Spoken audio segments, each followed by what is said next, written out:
성도 여러분들 안녕하십니까? 오바댜서의 말씀을 살펴보는 세 번째 시간입니다. 오늘 우리는 오바댜서 1장 10절부터 16절에 있는 말씀을 살펴보겠습니다.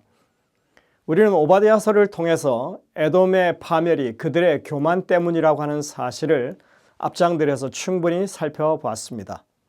오늘 본문에서는 그들이 최근에 저지른 결정적인 죄악에 대해서 구체적으로 언급하고 있습니다. 이러한 전개는 일종의 법정 선고문과 같습니다. 첫 번째, 피고의 이름이 나오죠. 에돔이라고 밝힙니다. 그리고 피고의 죄명이 나옵니다. 교만입니다.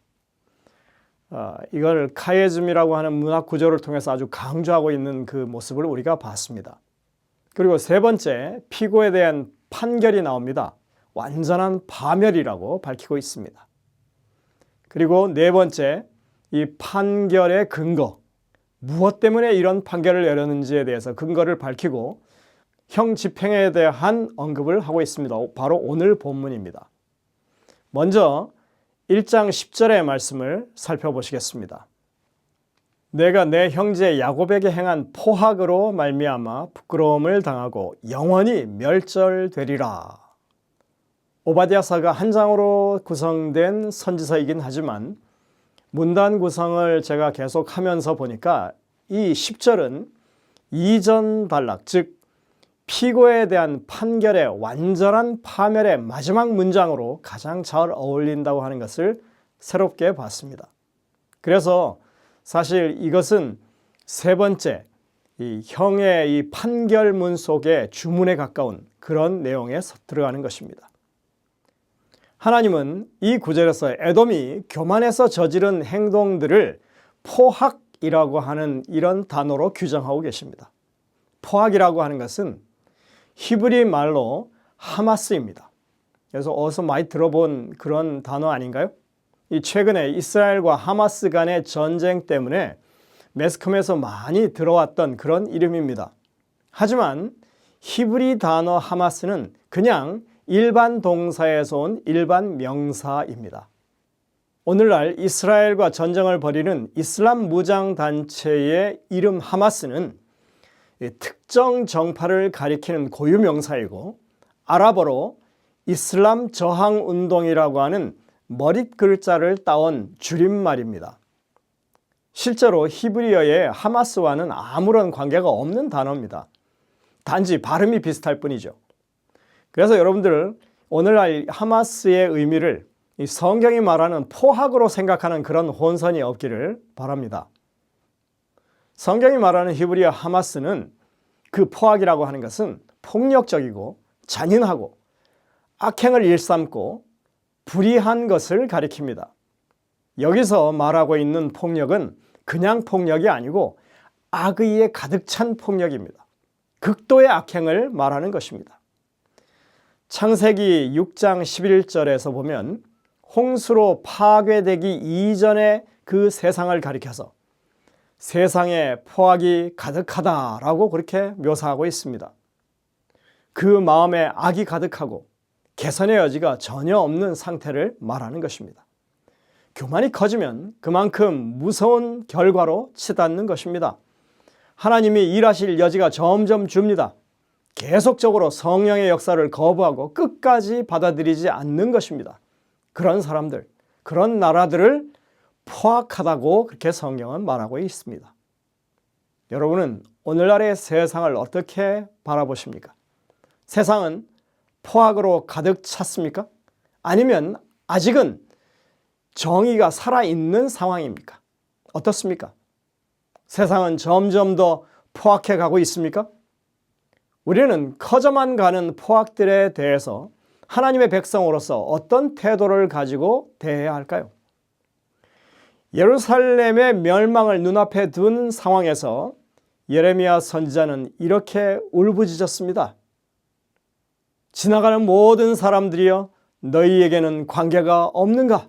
나의 고통과 같은 고통이 있는가?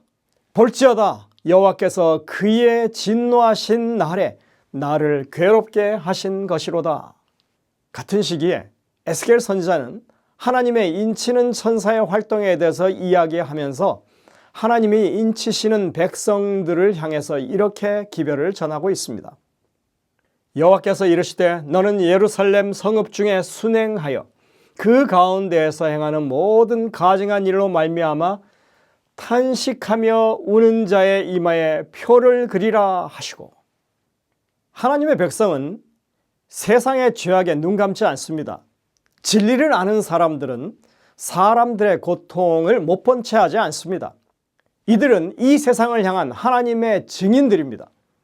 이들은 세상에 일어나는 죄악들에 민감하게 반응하고 그 때문에 고통을 당하는 사람들의 아픔에 가슴 아파합니다. 예레미야 선지자와 에스겔 선지자의 마음이 그랬다고 하는 것을 우리는 지금 이 구절을 통해서 보는 것입니다. 그들의 마음에는 그런 고통이 있었고 탄식하며 울며 하나님께 기도하는 그런 선지자들이었습니다. 포악이 종말적인 의미의 세상의 죄악이라면 하나님의 백성들, 하나님의 남은 자손들, 하나님의 인침을 받는 사람들의 특징은 그것 때문에 하나님께 부르짖는 사람들이라고 말할 수 있습니다.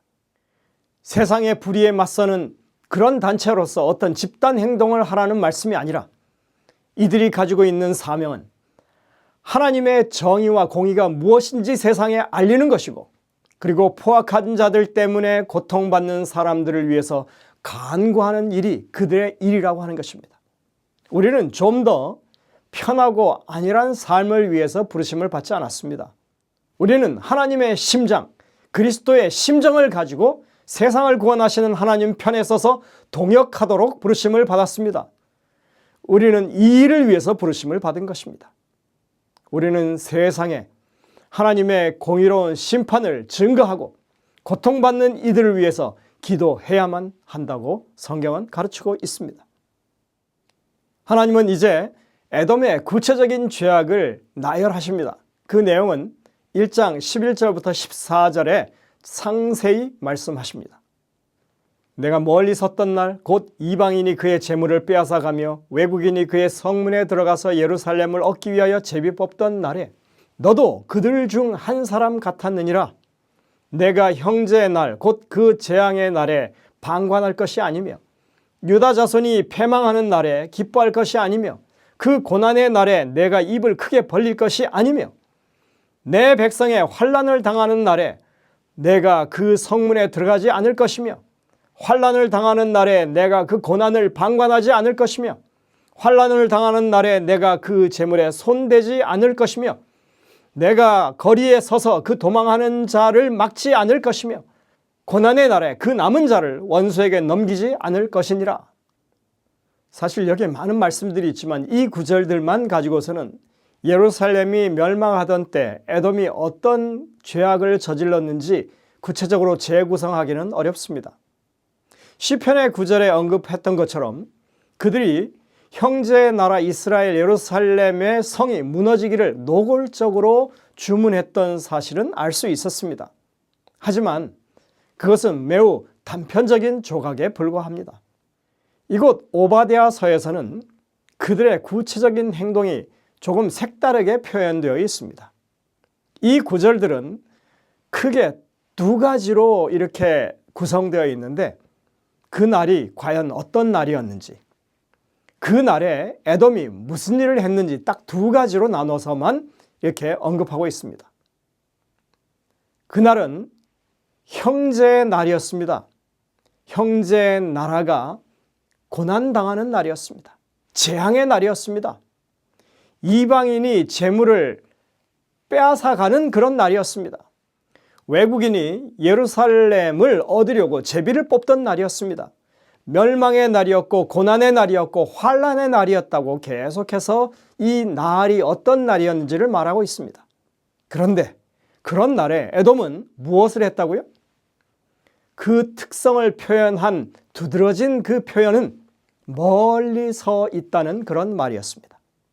여러분들, 우리가 지난 시간에 살펴봤듯이 마지막 때 바벨론이 멸망할 때 그 동조 세력들이 멀리 서서 하나님의 심판을 지켜본다고 그렇게 설명하고 있는 것과 동일한 맥락의 표현인 것입니다. 멀리 서서라고 하는 이 말은 마치 자신들은 이 파괴의 주범이 아닌 듯 그렇게 보이려 했다고 하는 그런 말이죠. 즉 남의 일인 것처럼 강 건너 불구경하듯이 했다는 것입니다. 근데 이건 자기 기만적인 행동이죠. 책임 회피인 것입니다. 스스로를 속이는 것입니다. 그래서 이 상황에 대해서 그들은 방관했다고 하는 그런 말이 2번이나 강조되고 있습니다. 하나님은 분명히 말씀하십니다. 너는 예루살렘을 멸망시키고 파괴하는 자 중에 하나와 다를 바 없었다. 너는 그들과 전혀 다르지 않다. 멀리 서서 방관자인 것처럼 그렇게 해도 실제 파괴자가 아닌 것처럼 그렇게 행세해도 너는 그들 중에 하나가 분명하다. 아닌 척하면서 그날 예루살렘 성문 안으로 들어갔잖아. 예루살렘이 파괴되는 것을 보면서 얼마나 기뻐했는지 입을 다물지 못했잖아. 내 백성이 고난을 당할 때 못 본 척 외면했잖아. 그들이 약탈을 당할 때 너도 그 재물에 손을 댔었지. 칼날을 피해서 도망가는 사람들의 그 길을 막지 않았어? 예루살렘의 남은 자를 그 파괴자들의 손에 넘겨주었잖아. 여러분들, 에돔이 저지른 일을 보면 겉으로는 적극적인 파괴자가 아닌 것처럼 보입니다. 그러나 그가 행했던 모든 일이 파괴자 편에 서서 파괴자의 마음으로 했던 일이라고 하는 것이 분명한 것입니다. 자세히 살펴보십시오.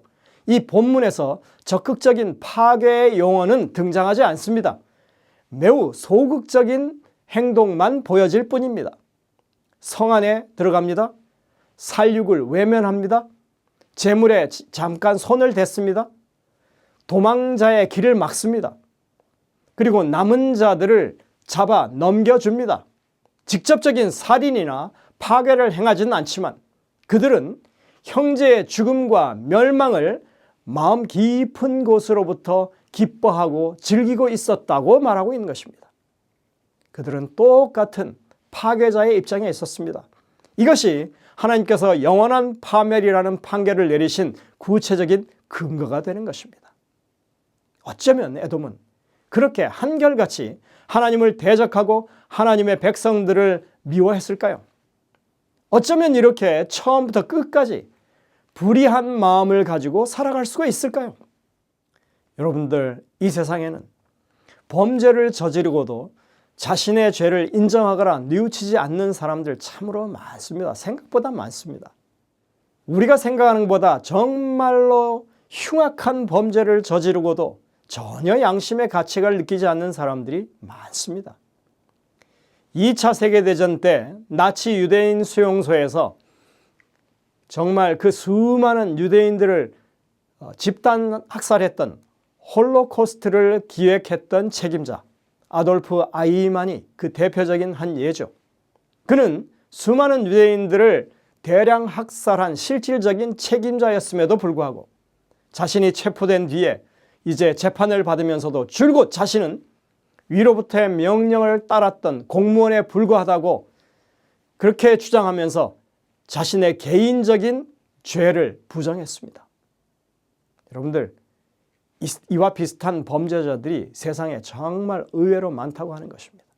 그러나 이런 것들은 세상이 아는 그런 큰 범죄자의 경우이고 에돔의 경우는 자신의 정체를 드러내지 않으면서 파괴자의 그런 마음을 가지고 파괴자의 곁에서 암약했던 범죄자들이 지금 여기 에돔으로 대표되고 있는 것입니다. 혹시 여러분 중에 과거의 어떤 원한으로 인해서 아직까지도 누군가를 미워하고 저주하는 그런 마음을 가지고 계신 분이 있다면 그게 바로 에돔의 죄악을 따르고 있는 것입니다. 심리학적인 용어로 샤덴프로이데라고 한다고 합니다.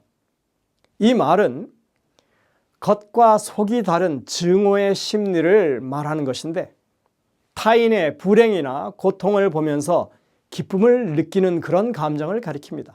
이 감정은 단순히 타인의 불행을 방관하는 것을 넘어서서 자신이 증오하거나 시기했던 대상이 그렇게 겪고 있는 어려움을 통해서 대리 만족을 느끼고 우월감을 느끼고 또는 숨겨졌던 증오의 감정을 해소하면서 느끼는 쾌감을 가리키는 그런 말입니다.